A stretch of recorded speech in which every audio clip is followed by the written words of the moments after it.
YSR Congress party బ్రతుకుతుంది. YSR Congress party ఈ రాష్ట్రాన్ని ఏలుతుంది అని కూడా సందర్భంగా చెప్తాను. మరో 30 సంవత్సరాలు ఏళ్తామని కూడా ఈ సందర్భంగా కూడా మరి గట్టిగా కూడా చెప్తాను. ఎవ్వరు కూడా వైఎస్ఆర్ కాంగ్రెస్ పార్టీకి సంబంధించిన ఏ కార్యకర్త వెంటికి కూడా పీకలేడు అని చెప్పి కూడా ఈ సందర్భంగా చెప్తాను.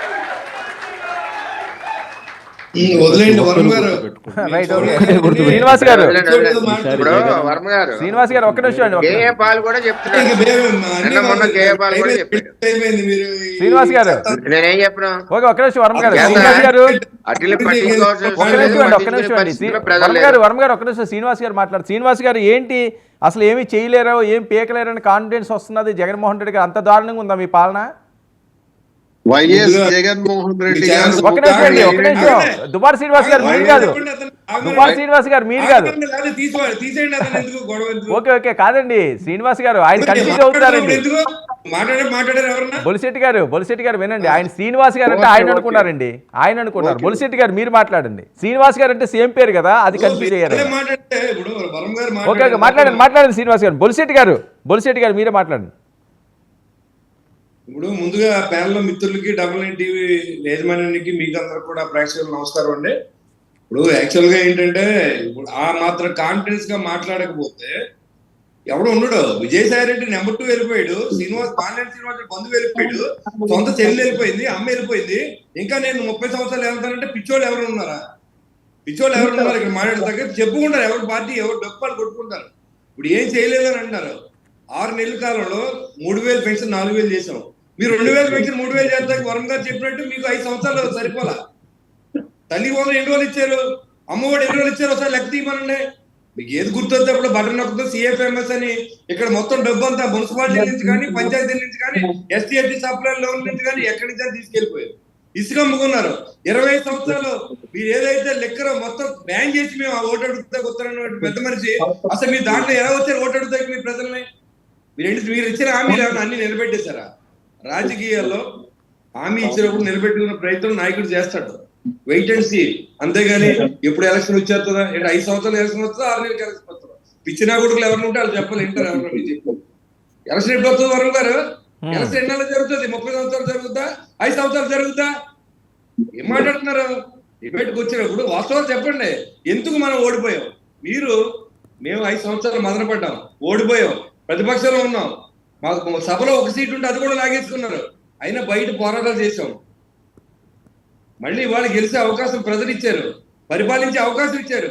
పరిపాలించనిచ్చి మేము అసమ్మతులు అయితే ప్రజలే దింపేస్తారు మిమ్మల్ని. మీలాగా మీరు చెప్తే ఇదే పరిస్థితి ఏం లేదు. 01కే ఆంధ్ర రాష్ట్రం అల్లాడిపోయింది. 02 అనేది మీ మైండ్ సెట్ కి ఈ రాష్ట్రాన్ని దోచుకు తిన్నాం మొత్తం. ఇంకా మళ్ళీ 2 అనేది వస్తే ఇప్పుడు సార్ వరం గారు నేను ప్రజల్లో తిరుగుతున్నాను. నెగ్గిన తర్వాత కూడా ఇంట్లో పడుకోలేదు. గ్రీవెన్స్ కానీ లేదా ప్రజల్లో కానీ వెళ్తున్నాం. అయ్యా మాకు రోడ్డు వేయండి, మాకు డ్రైన్లు లేవు, మాకు మంచినీళ్ళు ఇవ్వండి, మౌలిక సదుపాయాలు కల్పించండి, కరెంటు బిల్లు కడతారు డబ్బులు లేవు, పంచాయతీ వ్యవస్థ అంతా సర్వనాశనం అయింది, మున్సిపాలిటీ డబ్బులన్నీ పట్టుకుపోయారు, కాంట్రాక్టర్లకి గవర్నమెంట్ నమ్మకం లేకుండా చేశారు, R&B రోడ్డు 1 రూపాయి కూడా ఖర్చు పెట్టలేదని రాష్ట్రం అంతా గొగ్గోలు పెడుతూ ఉంటే ఇవాళ అమ్మఒడి ఇచ్చాం, బొమ్మఒడి ఇచ్చాం. ఇవన్నీ అన్ని ఎవరికి ఇచ్చినా ఇవ్వకపోయినా రాష్ట్ర ప్రజలు మీరు ఏమి ఇచ్చినా మీకు ఓటు వేయలేదు కదా. ఇంకా మీరు ఏదో 2-0 చూస్తారో ఏంటి చూసేది? మీ 1-0 చూసాం మీ విశ్వరూపం. ఇంకా 2-0లో మేము చూపిస్తాం. మీరు 1-0 చూసారు, ఇప్పుడు మేము వచ్చిన తర్వాత 2-0 చూపిస్తాం. ఇంకా అవన్నీ మాట్లాడద్దు. మీరు చేయదలుచు చేయండి. ప్రజలే న్యాయ నిర్ణేతలు. ప్రజలు తీర్పిస్తే మేమైనా ఇంటికాడ పడుకుంటాం, మీరైనా ఇంటికాడ పడుకోవాలా. నేను 30 సంవత్సరాలు పరిపాలిస్తానంటే 5 సంవత్సరాలు కొట్టేస్తే మళ్ళీ 30 సంవత్సరాలు మీరు పరిపాలిస్తారు అంటే మతి ప్రేమించి అధికారం దూరం అయ్యి డబ్బు దగ్గరికి వస్తే మానేసింది. ఇప్పుడు మీ తాడేపల్లి ప్యాలెస్ కానీ మీ మంత్రులలో కానీ ఖనిజాలు ఎవరికి రాయించుకున్నారు? మీరు ఏదైతే గ్రానైట్ కొండలు ఎవరు దొబ్బేశారు, ఇసుక ఎవరు అమ్ముకున్నారు, లెక్కర్ ఎవరు సప్లై చేశారు, ఎక్కడ మీరు డిజిటల్ ట్రాన్సాక్షన్ ఎందుకు పెట్టారు, ఎందుకు పెట్టలేదు అని అడుగుతా ఉన్నా. మీ దగ్గర సమాధానం ఉండదు. సభలో చెప్పండి వచ్చి. ఏం తప్పులేదు, మేము చెప్పలే. ఒక మనిషి కూడా లేడు మాకు. బయట మేము మీటింగ్లు పెట్టలేదా, మేము పోరాటాలు చేయలేదా, తెలుగుదేశం చేయలేదా? చెప్పండి. అంతేగాని 2-0 చూస్తారంటే ఏంటి చూస్తారు? మీ ముందు A2 వెళ్ళిపోయాడు, బాలినేని శ్రీనివాస్ బంధువు వెళ్ళిపోయాడు, ఈ సొంత రక్త సంబంధం చెల్లి వెళ్ళిపోయింది, అక్కగారు వెళ్ళిపోయింది, లేదా అమ్మ వెళ్ళిపోయింది. బాబాయ్ మర్డర్ కేసు గురించి ఇప్పుడు వరకు మాట్లాడలేదు. ఉరకరాయి కేసు అన్నాం, కోడిక సీన్ అన్నాం, ఇవాళ ఏదో తాడేపల్లిలో మంటలంట. ఎవడన్నా నమ్ముతాడు వరుణ్ గారు? పిచ్చోళ్ళు ఎవరైనా నమ్మాలి? ఆంధ్ర రాష్ట్ర ప్రజలు పిచ్చోళ్ళు అయ్యి 2019లో ఎన్నుకున్నారు. ఇవాళ అందరూ నాలుగు కలుసుకున్నారు. అప్పుడు మళ్ళీ ఎక్కడి నుంచి అయినా విదేశాల నుంచి వచ్చి కూడా కూటమి నెగ్గించారు. అంతేగాని ఇవాళ చంద్రబాబు నాయుడు చెవులో చెప్పమన్నాడు, లేదా మీకు చెప్పాడో మాకు తెలియదు, మాకు చెప్పమనలేదు. రాష్ట్రం పరిస్థితి చెప్తారు. మీరు ఎప్పుడు చెప్పరా? ఢిల్లీ ఎందుకు వెళ్ళారంటే మీరు ఎప్పుడైనా ప్రెస్ మీట్ పెట్టి చెప్పారా? ఇవాళ ఢిల్లీ నుంచి ఎన్ని నిధులు తీసుకొచ్చారో మీకు చెప్తా ఉన్నారు. సీఎం పిఎంని కలిస్తే ఎందుకు అడుగుతున్నారో చెప్తా ఉన్నారు. మీరు ఎందుకు వెళ్తారు?